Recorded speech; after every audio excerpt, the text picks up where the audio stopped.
नमस्कार दोस्तों, आज मैं लेकर आया हूँ एक ऐसी कहानी जहाँ बदले की आग, आत्माओं का रहस्य और इंसाफ की अनोखी परिभाषा सब एक साथ मिलते हैं।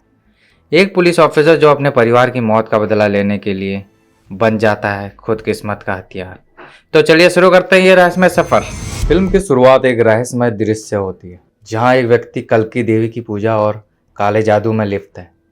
इसके तुरंत बाद एक सड़क दुर्घटना में 2 व्यक्तियों की मृत्यु हो जाती है जहां उनकी आत्माएं देखी जा सकती हैं।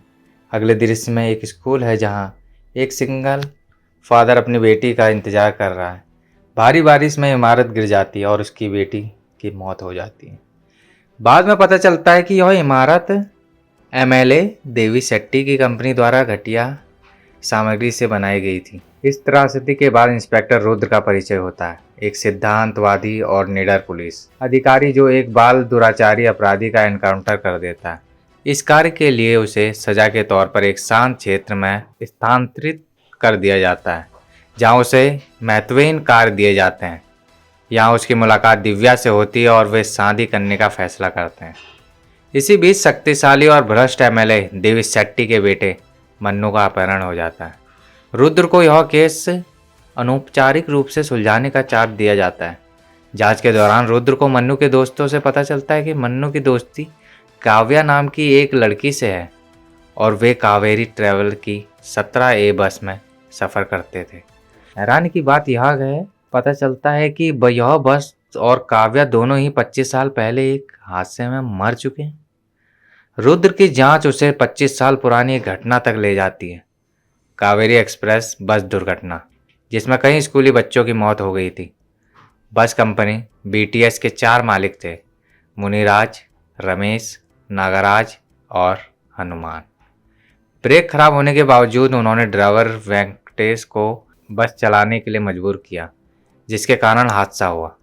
दोस्त ड्राइवर पर मर दिया गया। गुस्साई भीड़ ने वेंकटेश के घर में आग लगा दी जिसमें उसकी पत्नी और बच्चों की मौत हो गई। जब एक डिपो मैनेजर ने केस दोबारा खोलना चाहा तो उन चारों ने मिलकर उसकी हत्या कर दी।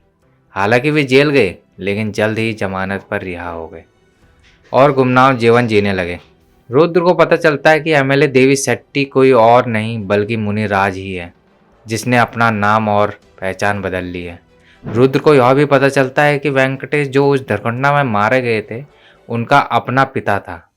उसकी माँ और भाई भी भीड़ द्वारा जलाए गए घर में मारे गए थे। इस त्रासदी ने रुद्र को अनाथ कर दिया और उसने अपराधियों, विशेष रूप से मुनिराज शेट्टी से बदला लेने की ठान ली। रुद्र ने एक जटिल साजिश रची, बच्ची के साथ लिया जिसकी मौत शेट्टी की गिरी इमारत में हुई थी। उसने मन्नू के दोस्तों को भी अपनी योजना में शामिल किया। उसने एक डरावना सीन तैयार किया जहां काले जादू और आत्माओं का भ्रम पैदा किया गया ताकि शेट्टी को लगे कि उसके पापों के कारण भूत प्रेत उसका पीछा कर रहा है।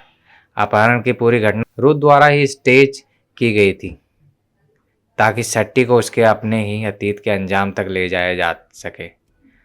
अंत में रुद्र शेट्टी को उसी स्थान पर ले जाता है जहां बस दुर्घटना हुई थी।